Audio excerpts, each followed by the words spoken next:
제가 오후 예배 설교를 준비하다 보니까 다른 일을 할 수가 없는 거예요. 설교 준비하다가 때 되면 또 밥 해야 되고, 밥하고 치우고 그러면 2-3시간 후딱 가고, 또 준비하다가 또 저녁 준비해야 되고, 안 되겠다 이거 신명이 끝내고 나 오후 예배 설교 못 하겠다. 아무것도 못 하겠다. 그 말 할 때마다 긴장하는 것 같아요. 사관님이.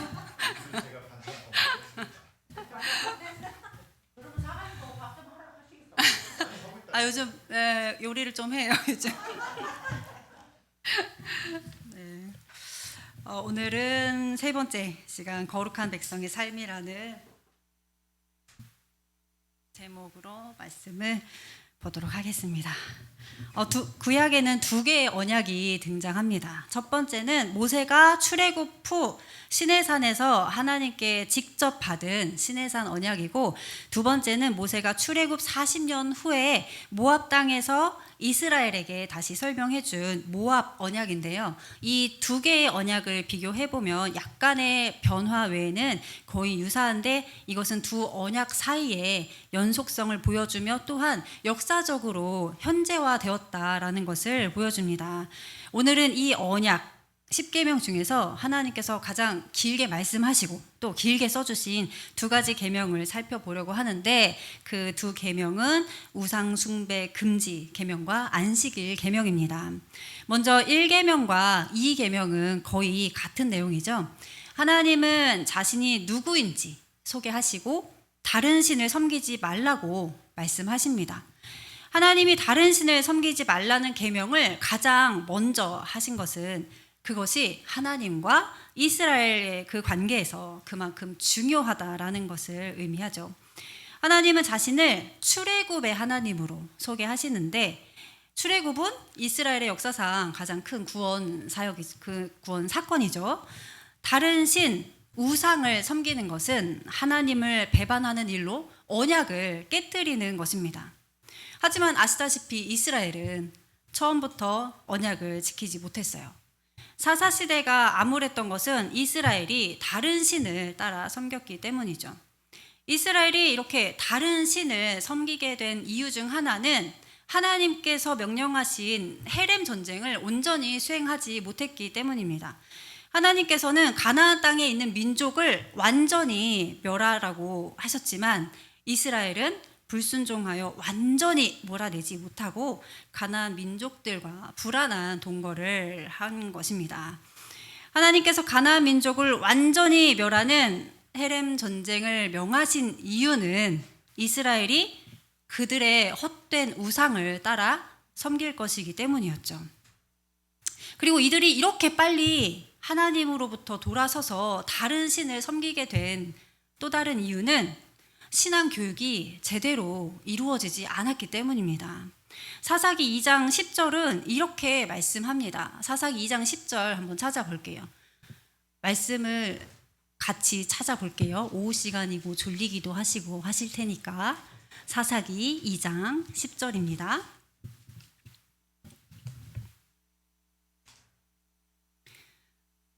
자, 그 세대의 사람도 다 그 조상들에게로 돌아갔고, 그 후에 일어난 다른 세대는 여호와를 알지 못하며 여호와께서 이스라엘을 위하여 행하신 일도 알지 못하였더라. 여호수아와 그 세대, 즉 출애굽 후세대가 다 죽고 그 이후에 태어난 다른 세대는 여호와를 알지 못했다라고 합니다. 모세가 모압에서 하나님의 말씀을 다시 설명할 때 자녀들에게 여호와 경외하기를 가르치라고 그렇게 강조했지만 이스라엘은 그것조차 제대로 하지 않았던 거예요.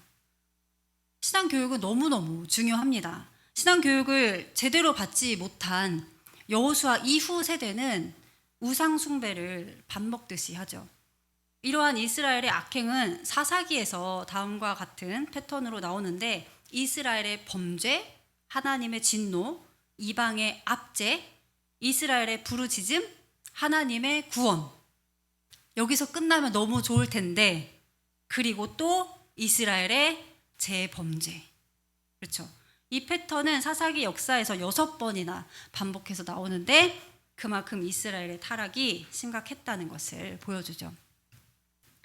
약속의 땅에서 이스라엘이 다른 신을 섬기는 역사는 계속 이어집니다. 특히 솔로몬은 노년에 이방 여인들의 유혹에 빠져서 다른 신을 섬겼어요. 열왕기는 솔로몬의 여자 문제에 대해서 구체적으로 말씀을 하시는데 열왕기 상 11장 1, 2절 말씀입니다. 열왕기 상 11장 1, 2절 말씀입니다.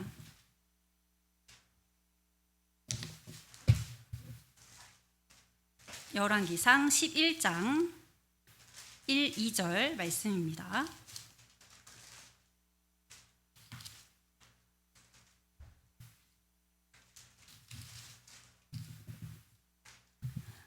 솔로몬 왕이 바로의 딸 외에 이방의 많은 여인을 사랑하였으니 곧 모압과 암몬과 에돔과 시돈과 헷 여인이라. 여호와께서 일찍이 이 여러 백성에 대하여 이스라엘 자손에게 말씀하시기를 너희는 그들과 서로 통혼하지 말며 그들도 너희와 서로 통혼하게 하지 말라. 그들이 반드시 너희의 마음을 돌려 그들의 신들을 따르게 하리라 하셨으나 솔로몬이 그들을 사랑하였더라. 열왕기는 솔로몬이 이방 여인들과 결혼한 것을 여호와께서 하신 신명기의 그 말씀을 어긴 것이라고 지적합니다. 이방 여인을 아내로 두지 말라고 한 것은 그들이 이스라엘을 돌이키게 할 것이기 때문이에요. 하지만 솔로몬은 이방 여인을 사랑하여 율법을 어기는 국제 결혼을 했죠. 결국 말씀대로 이방 여인들은 솔로몬의 마음을 여호와로부터 돌아서게 했고 솔로몬은 이방 여인들이 섬기는 그 우상들을 위해서 신전을 건축하는 어마어마한 죄를 저지릅니다. 이스라엘을 제사장 나라 거룩한 백성으로 인도해야 할 이 이스라엘 왕이 오히려 우상 신전을 건축하는 악을 저지른 거죠.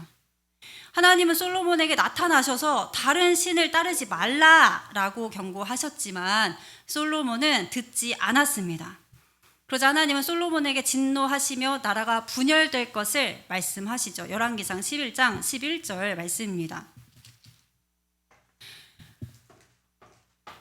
열왕기상 11장 11절 여호와께서 솔로몬에게 말씀하시되 내게 이러한 일이 있었고 또 내가 내 언약과 내가 내게 명령한 법도를 지키지 아니하였으니 내가 반드시 이 나라를 내게서 빼앗아 내 신하에게 주리라.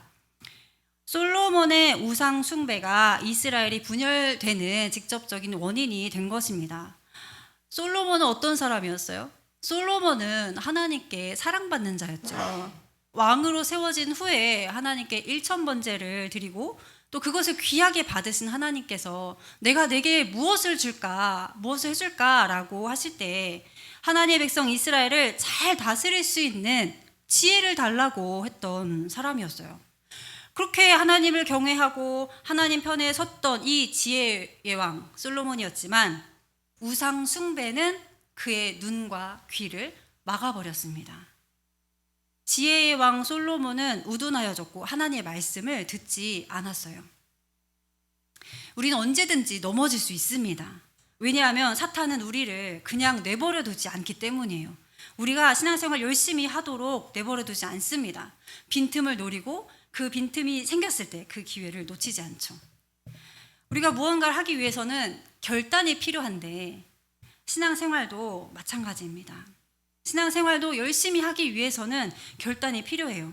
무슨 일이 있어도 주일 예배에 빠지지 않겠다는 결단, 하루 중 이 시간에는 성경을 읽겠다는 결단, 이 시간에는 기도를 하겠다는 결단이 있어야 합니다. 결단하면 결단한 그 일이 우선순위가 되기 때문이에요. 우리가 하나님을 최우선순위에 두면 하나님도 우리를 최우선순위에 두실 것입니다. 솔로몬 이후 나라는 분열되었고 우상 숭배는 그치지 않았죠. 모세는 이스라엘이 요단을 건너 가나안 땅에 살 때 여호와를 떠나 다른 신을 섬기면 속히 망할 것이며 포로로 잡혀갈 것을 신명기 4장 22절부터 31절 그리고 28장 36절 37절에서 이미 예언한 바 있습니다. 이스라엘의 패망은 언약의 성취인 거죠. 언약의 저주가 임한 것입니다. 다음으로 살펴볼 계명은 안식일 계명인데요. 10계명은 출애굽기 20장 2절부터 17절, 그리고 신명기 5장 6절에서 21절에 이렇게 두 번 나옵니다. 두 본문을 비교해보면 약간의 차이가 나타나는데 가장 큰 차이는 안식일 계명에서 드러나요. 안식일을 지켜야 하는 이유에서 가장 큰 변화를 보입니다. 출애굽기 20장 11절 말씀입니다. 출애굽기 20장 11절 말씀입니다.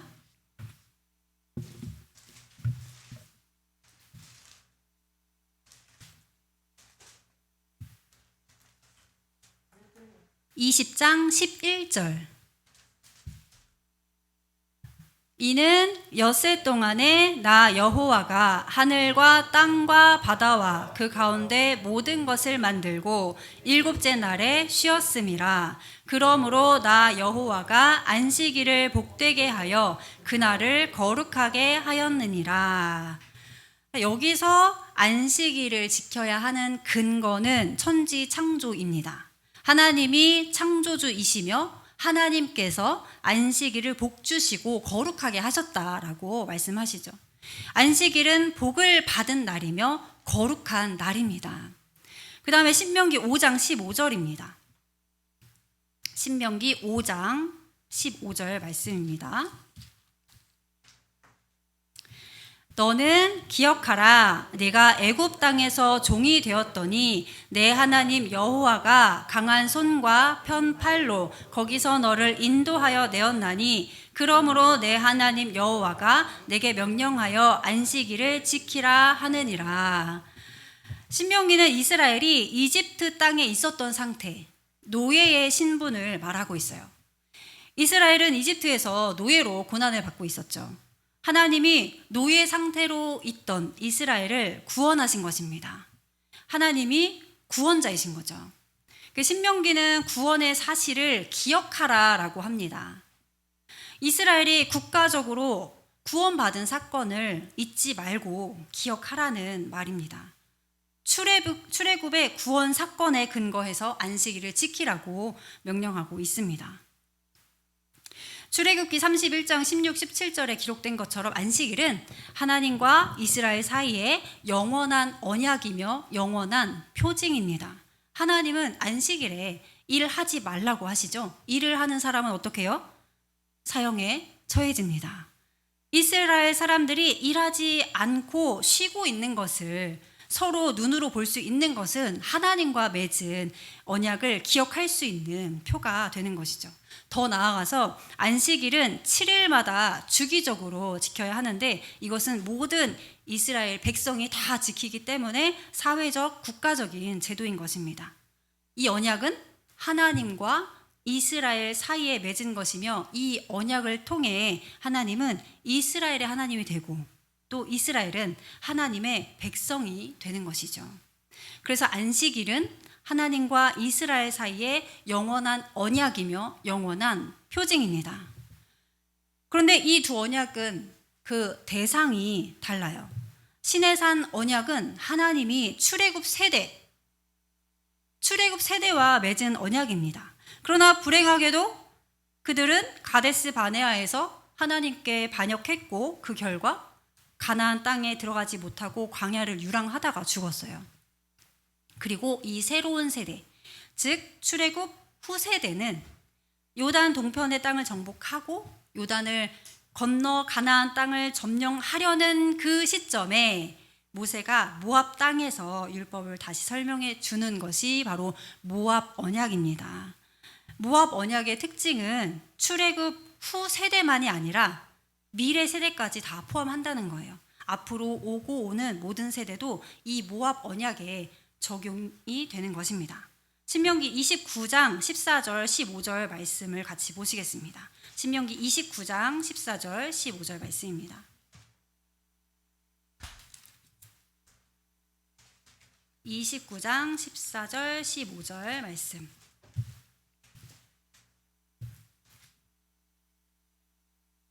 내가 이 언약과 맹세를 너희에게만 세우는 것이 아니라 오늘 우리 하나님 여호와 앞에서 우리와 함께 여기 서 있는 자와 오늘 우리와 함께 여기 있지 아니한 자에게까지이니.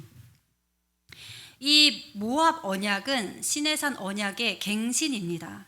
모압 언약은 시내산 언약의 10계명을 담고 있으면서 동시에 안식일을 지켜야 하는 이유를 새롭게 정했는데, 새롭게 되었지만 그 의미가 달라진 건 아니에요. 상호 보완이 된 것입니다. 출애굽기는 하나님이 만물을 창조하시고 일에서 물러나 쉬셨어요. 신명기는 하나님이 이스라엘을 출애굽하신 것을 기억해야 합니다. 왜냐하면 이스라엘은 이집트에서 노예로서 중노동에 시달리고 있었는데 그 무거운 노동에서 하나님이 이스라엘을 구원하셨기 때문이에요.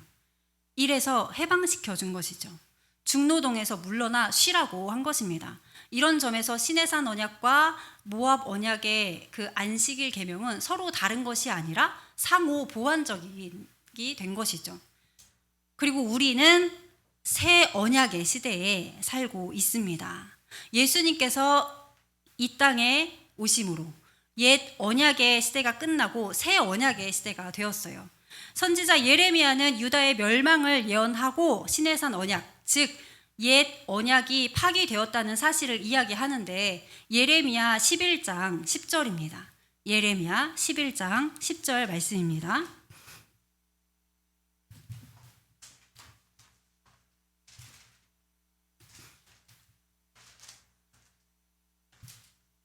예레미야 11장 10절 말씀입니다.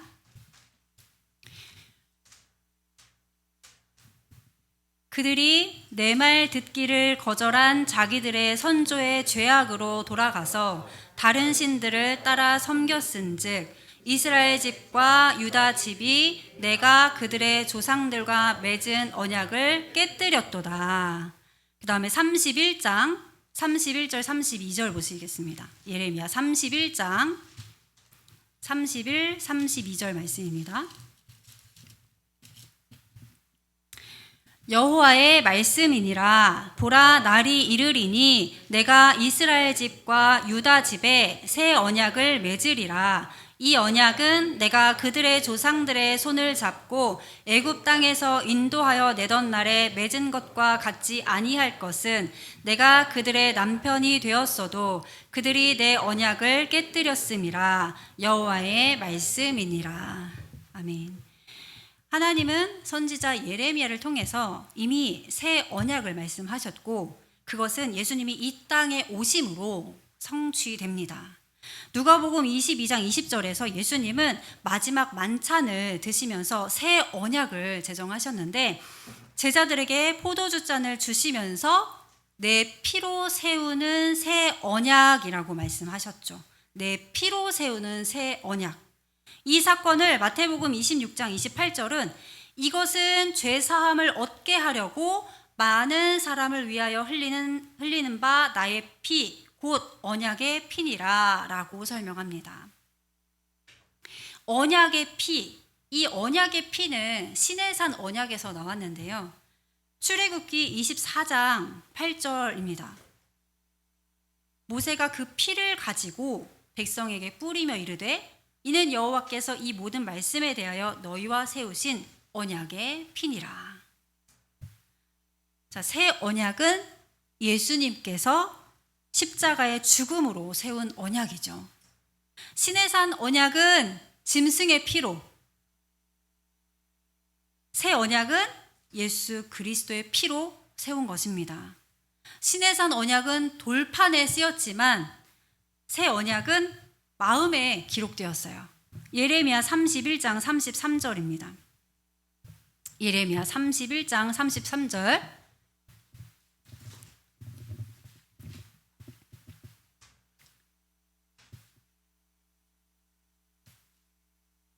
그러나 그날 후에 내가 이스라엘 집과 맺을 언약은 이러하니 곧 내가 나의 법을 그들의 속에 두며 그들의 마음에 기록하여 나는 그들의 하나님이 되고 그들은 내 백성이 될 것이라. 여호와의 말씀이니라.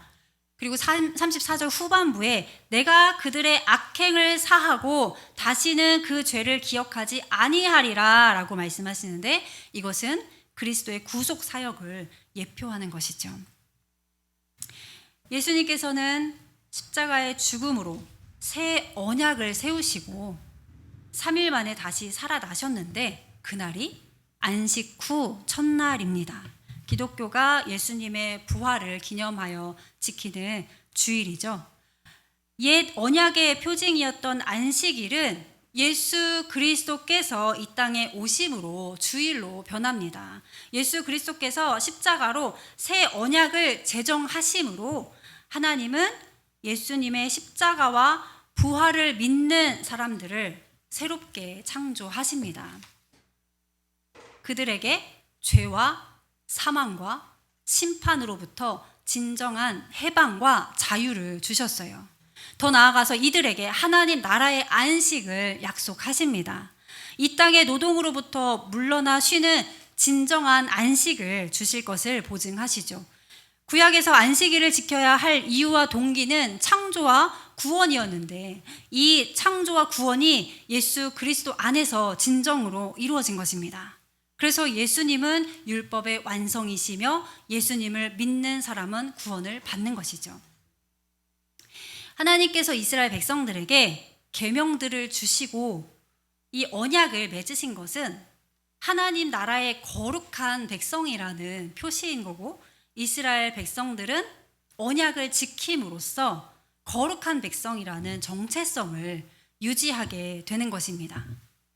예수님을 믿고 하나님의 자녀가 된 우리는 하나님 나라의 거룩한 백성입니다.